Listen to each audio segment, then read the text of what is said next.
సహజంగా ప్రతిపక్ష పార్టీలు వివిధ ప్రజా సమస్యల మీద కదులుతాయి, ఆందోళన నిర్వహిస్తాయి. అంతటితో ఆగిపోతే ఆ సమస్య తాలూకా ప్రభావం ప్రజల్లోకి పూర్తిగా వెళ్ళదు. ప్రజల్లో అవేర్నెస్ కల్పించి పబ్లిక్ని కూడా కదిలించడంలోనే ఏ సమస్య మీదైనా సాగించే పోరాటం ఫలితాన్ని ఇస్తుంది. ప్రభుత్వాలు దిగిరాకపోయినా ప్రజల్లో ఆ ఉద్యమ సెగ పనిచేస్తుంది. అది ప్రతిపక్షానికి రాజకీయంగా ప్రయోజనాన్ని ఇస్తుంది. కానీ ఆంధ్రప్రదేశ్లో వైఎస్ఆర్సీపీ ఇలాంటి ప్రయత్నాల విషయంలోనే విఫలమవుతుంది. ఇటీవల ఆ పార్టీ పీపీపీ మెడికల్ కాలేజీలకు వ్యతిరేకంగా పెద్ద స్థాయిలో ఆందోళన చేసింది. స్వయంగా జగన్మోహన్ రెడ్డి రంగంలో దిగి నర్సీపట్నం మెడికల్ కాలేజీ వంటివి సందర్శించారు. రాష్ట్ర వ్యాప్తంగా అన్ని మెడికల్ కాలేజీల సందర్శన ఉంటుందని ప్రకటించినప్పటికీ ఆ తర్వాత దాన్ని విరమించుకున్నారు. కానీ ఆ పోరాటం ప్రజల్లో విస్తృతమైనటువంటి కదలికను తీసుకొచ్చింది. పబ్లిక్ నుంచి ప్రతిపక్షం చేస్తున్నటువంటి కార్యక్రమానికి విశేషమైన మద్దతు దక్కింది. అదే సమయంలో సైమల్టేనియస్గా వివిధ ప్రజా సంఘాలు, పార్టీలు కూడా కదిలాయి.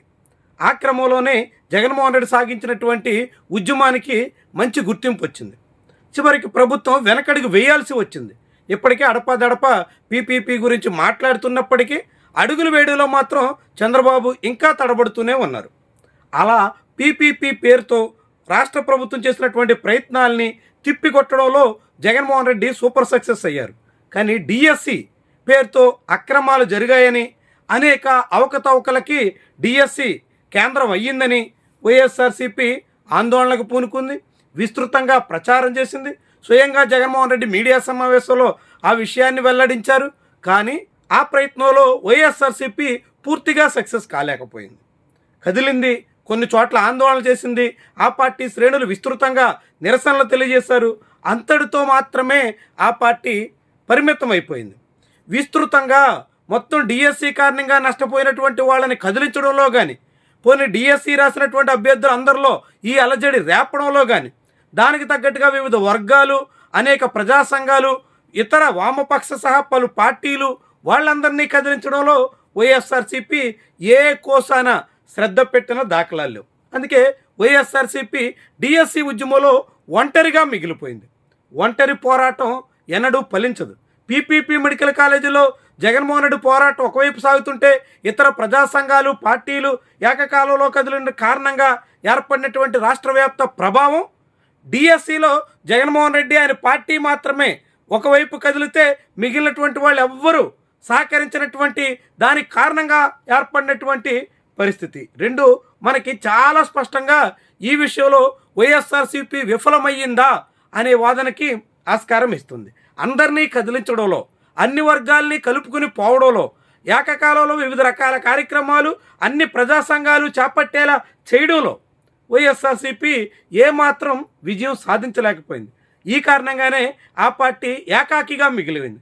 ఆ పార్టీ గొంతు ఎంత చించుకున్నా అది ప్రజల్లో పూర్తి స్థాయిలో ప్రభావాన్ని కలిగించలేకపోయింది.